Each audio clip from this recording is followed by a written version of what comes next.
First step to making your cardboard relief is to find a good image. You're going to want to find an image that has at least 3 parts to it. You want something in the foreground, the closest stuff to us, background, furthest things away, and then the middle ground, kind of between the thing that's close and far away. For me, that would be this branch. Once you've found a good image, we're going to print that up. It can be black and white or color. Then you're going to bring it into the storage room, and we're going to use the tracing board to trace that image. Turn the tracing board on. There's usually buttons on the side. In this case, they're the white buttons. You hold them in for a second. And there you go, they're turned on. You put the image down, and then you put your white drawing paper on top, and you'll be able to see that image kind of right through there. Trace the major features, in this case, the outline of the bird here, the wing, eyes, beak, branch, and so on. I don't need to get every detail and feather. I can add that in later when drawing and coloring with the material of your choice. So I'm going to take a second here to do the tracing. Now that I'm done tracing my bird, I can make sure I turn off the projector here by pressing the buttons here. Now we can see my tracing there, and we can bring that into the room to color, shade, and make it look good. FYI, if you can't get the tracing board in the room, you can always use a window. Hold it up to there, trace it right through there. There's the windows in the hallway, and there's windows in the room. All right, I finished up my drawing here of the owl here. After tracing it, I used some marker and a lot of hatching techniques to create the texture of the feathers in lots of different colors. I have some browns, grays, orange, black in there to create that unique texture. Notice I didn't color in the background. I felt like that would have been overwhelming with the marker. So instead, I'm just going to use some blue construction paper for the background. So the next thing you need to do is you need to get a piece of cardboard that's the same size as your drawing here. And you want a nice piece that doesn't have a lot of bends in it or anything, pretty solid flat piece. If you can't find one, talk to the teacher and we'll help you get that done. Now I'm going to be starting to cut up my drawing here and more cardboard to make things stick off of the cardboard here. And that's what a relief is. A relief means it's going to be flat on one side, it's going to be flat on the back, and then this side is going to be 3-dimensional, it's going to stick out. So I'm going to cut up some pieces and I'll show you where to go from there.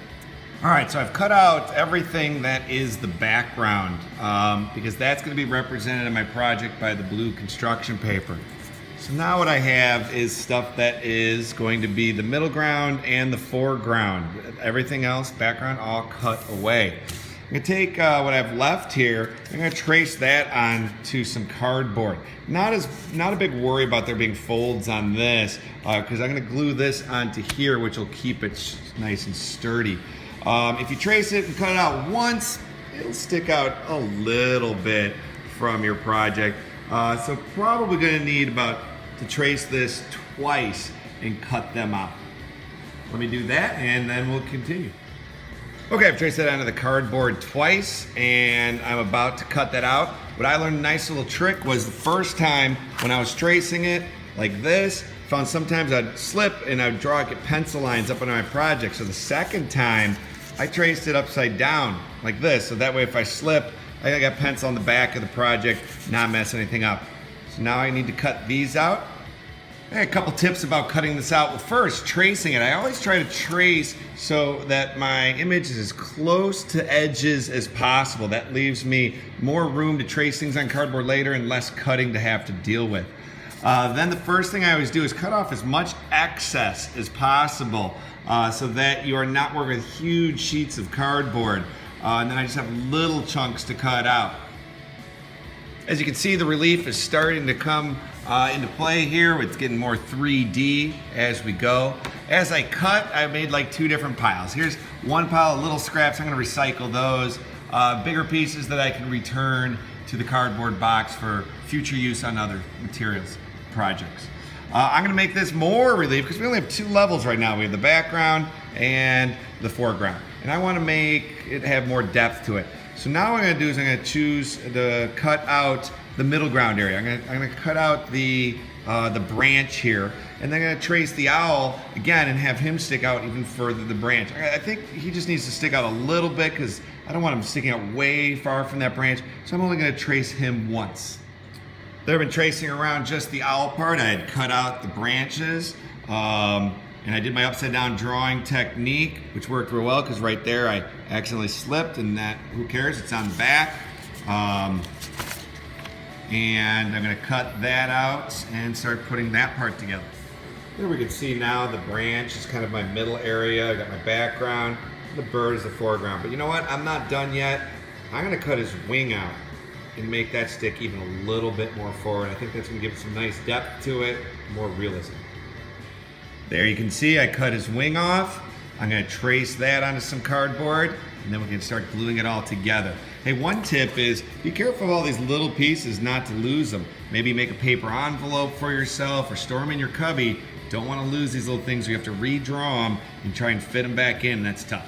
And there we have, I still have to glue it all together, but now we can see the depth on this. We have the background, middle ground, and the foreground, and then really close foreground because I did that extra part, the wing there makes it look nice. So you're aiming to get at least 3 different levels on your cardboard relief, but 4 worked fantastic. Another tip for you is I have these canary knives. They're yellow, and these are for cutting cardboard. They are metal, they are sharp, so don't be running these or pushing these against your hand. You can touch against them. It's not super sharp, but they will cut. So anytime using these, 1, there's a safety video, watch that. 2, always be cutting away from your hands. Don't be holding and cutting towards your other hand, okay? Be careful with those. Each one of them have a wire attached to them and a number. There's 6 of them in the classroom. And please make sure to return those to me when you're done. Here you can see all the pieces ready to be put together. One thing is I don't like using school glue on paper. So I'm gonna use actually a glue stick anytime I'm attaching paper onto cardboard. Or for example, this piece onto here. But anytime it's cardboard onto cardboard, like gluing this piece on top of here, I'm gonna use school glue. A couple tips about using the school glue. It doesn't take a lot. You basically want to get a nice little stream around just the edges, and look at that, not much. I mean, that was a huge glob right there. Just a little thin line just around the outside. Then in the middle, you can just kind of put a couple blobs here and there, but it's really about getting it right around that outside there. And when you squish those 2 pieces together, you shouldn't have glue overflowing and squeezing out the sides. I've glue sticked the blue paper to my background there. Or background down, and now you can see I have my glue on the back of the cardboard pieces. Those 2 are glued together with school glue, and now I'm going to place that down and hold that down for a minute to let that glue settle in. Use some glue stick to glue my middle ground into place, the tree branch. Now I'm going to use school glue to attach the owl onto here. Again, I got my outline of glue on the back. Flip that over, make sure it all lines up really nice, and hold that down for a minute or 2 to let that settle in. And finally, I have the wing here, which I've already glue sticked the drawing part onto it. I'm now going to get that right into place and hold. And I can see there's little places where there's some cardboard sticking out. I could maybe take a marker and try and fix that up, or whatever material you use. Just be real careful when tracing to line that up. But there we go, all put together now. Just need to let that glue dry up. Looking good. Good luck.